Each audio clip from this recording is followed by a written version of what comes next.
wanted to talk about something that none of you in this room are familiar with, and it applies to none of you, which is really average. I know none of you are average here. And I wanted to praise average because I don't think it gets enough airtime, and I just wanted to take a couple of minutes of my introductory piece to really talk about average. This is the official Pantone beige, and I'd like to just sort of praise beige because, you know, without it, we'd be all over the place. And I think it's really, really vital for us to understand the role of normal. Normal is important in many, many ways, and I'll go on to discuss and show you why and prove why. And also, but more, most importantly, it's actually essential to our survival as humans, because, as an example, norms, we wouldn't survive without norms. This early Hispano-Switzer car, it's a beautiful car from the early 1920s, has the accelerator pedal on the left. So any modern driver driving that car would be a terrifying prospect. It would be almost like driving in New Jersey all the time. And thank goodness, standards and norms developed rapidly in the automobile industry, as in every other category, to allow us today to drive, to even contemplate driving through the New Jersey Turnpike. So norms are important. But also, too much abnormality, too much of that would drive us insane, right? And it would completely prevent us from living a meaningful life at all. So there's a real role for the normative, for norms in our lives. We as humans are hugely, unbelievably capable of absorbing what was once, and embracing what was once outrageous, impossible to predict, to contemplate. This is a quote from the inventor of the telephone, and his vision, a brilliant man, Alexander Graham Bell, his vision for the potential of the telephone, that there would be one in every town. So even he underestimated our capacity for adaptation to norms. So here we go. So but what that leads to, though, is, and I think today is particularly, oops, oh no, you've got to see this side. Where is it?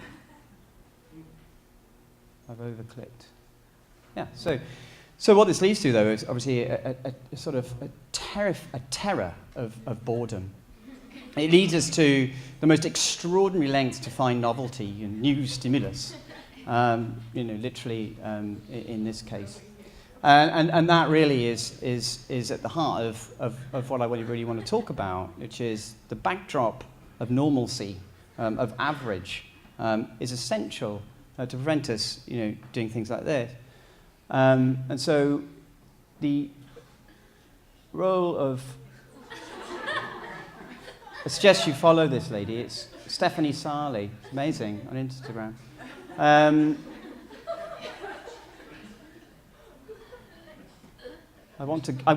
Right. Okay, so thank God for that. And that's not a result of Stephanie Sarley, by the way. That's my visual of the role of normal versus what we do. What we do is we rail against normal. We fight against it all the time. But it's really, really important it's there. In fact, it is the lush pasture within which the not normal can thrive and flourish and be visible to us.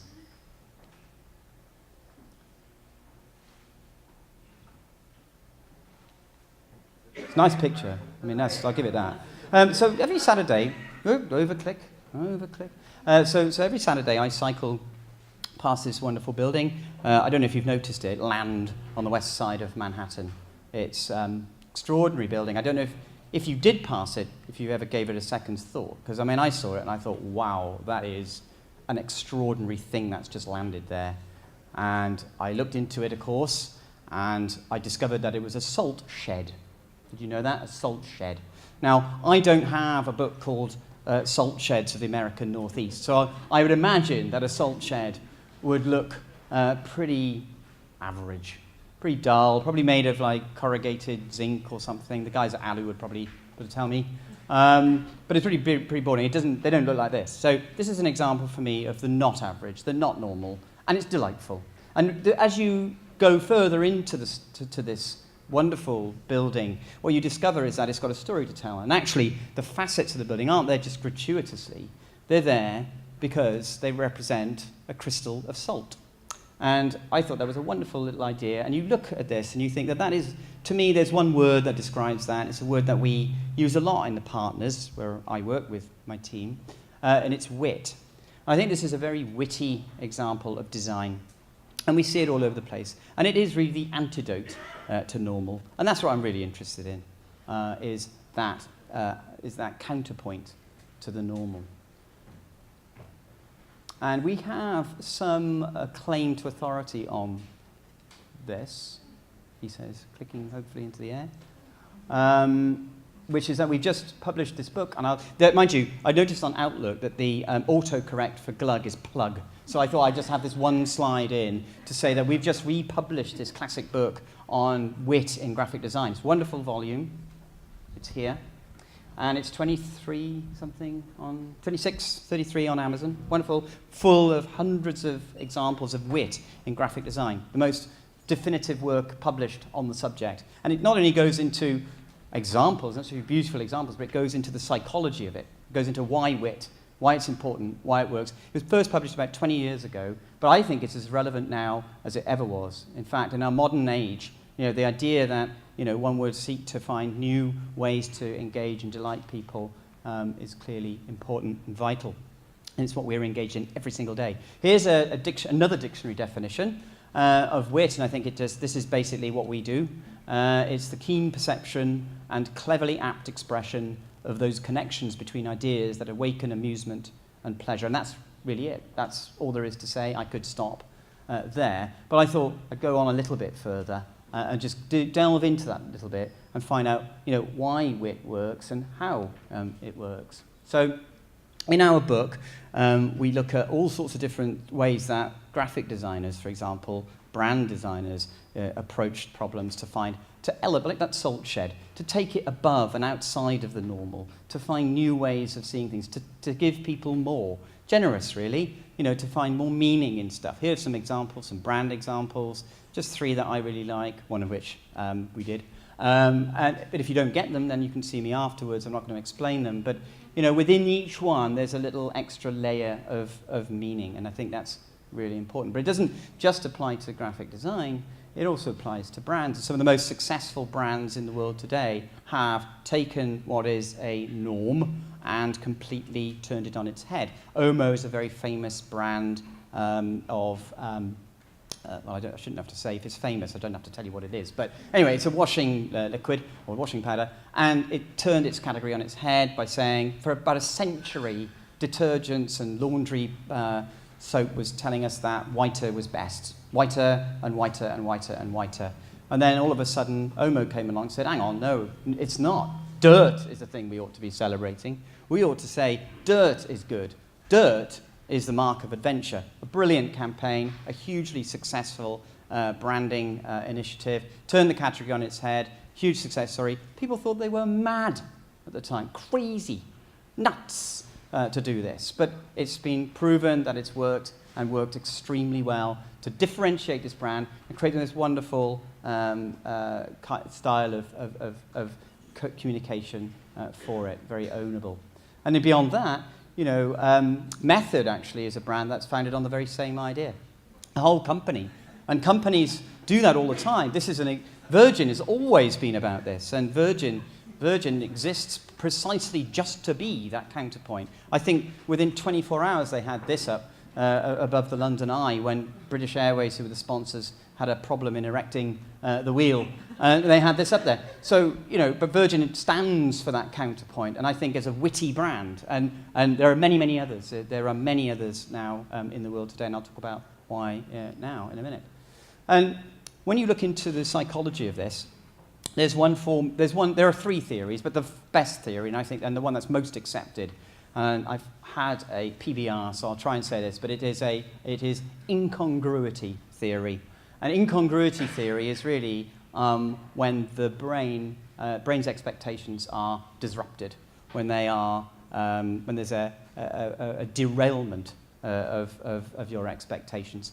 This kind of sums it up for me in one image, which is a campaign that we did a few years ago for the National Gallery, where we hung 44 wonderful reproductions of old masters. They weren't the real old masters. We weren't that bold, taking out these old masters into the streets of London, and the contrast, the collision between the expectation of an old master and where you should see it, and the scruffy streets of central London delighted people at that time, and really was a hugely effective advertising campaign. It wasn't really advertising, but it worked hugely well as such. But I think the incongruity theory is very, very evident here. So that is when you get when you derail the expectations of the mind. Oops. I had some critical builds. Critical. And it won't, yeah, okay. There's a delay. Fuck. Right. Right, here we go. So, you'll all know this phrase. One more drink, and I'll be under the table. Right, very appropriate for Glug. And I would hope if the bar holds out, this could hold true.